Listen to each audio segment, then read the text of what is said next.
ఒక భాగస్వామ్యంలో ఏ, B, C ఇప్పుడు ముగ్గురు వ్యక్తులు ఉన్నారు. వారి యొక్క పెట్టుబడుల నిష్పత్తి 3:5:7 నిష్పత్తిలో పెట్టుబడి పెట్టారు.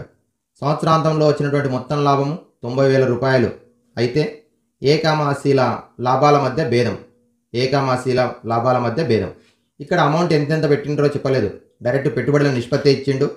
3:5:7 ఇచ్చిండు. సో పెట్టుబడుల నిష్పత్తి డైరెక్ట్గా ఇచ్చిండు. మనం ఇప్పుడు తెలుసుకోవాల్సిందే, మనం ఏకామాసి అనేటువంటి ఇద్దరు వ్యక్తులకు వారికి వచ్చేటటువంటి వాటాల మధ్య భేదం ఎంతనో తెలుసుకోవాలి. మొత్తం లాభం ఎంత వచ్చింది? 90,000. సో ఇప్పుడు దీన్ని రెండు రకాలుగా చేయొచ్చు. మొదటిది ఏంటంటే ఇచ్చినటువంటి అమౌంట్ను ముగ్గురు కూడా పంచడం. ముగ్గురికి ఎలా పంచుతాం? ఏ వాటా ఈజ్ ఈక్వల్ టు 3 భాగాలు. మొత్తం ఎన్ని భాగాలు అవుతుంది? 3 + 5 8, 8 + 7 15 భాగాలు అవుతాయి. ఇంటూ మొత్తం లాభం ఎంత? 90,000. సో ఇప్పుడు క్యాన్సిల్ చేస్తున్నాం ఫస్ట్. మరి 15 ఎక్కంలో క్యాన్సిల్ అవుతుంది.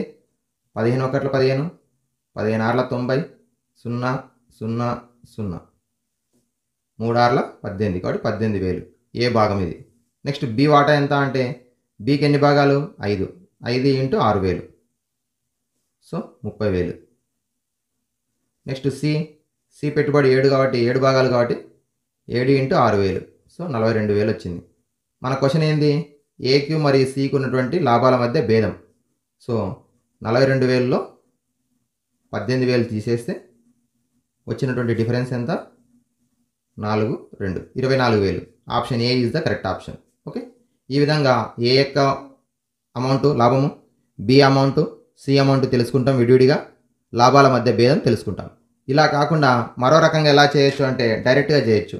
ఏకి సికి, ఏకి ఎన్ని భాగాలు ఉన్నాయి? 3 భాగాలు ఉన్నాయి. సికి ఎన్ని భాగాలు ఉన్నాయి? 7 భాగాలు ఉన్నాయి.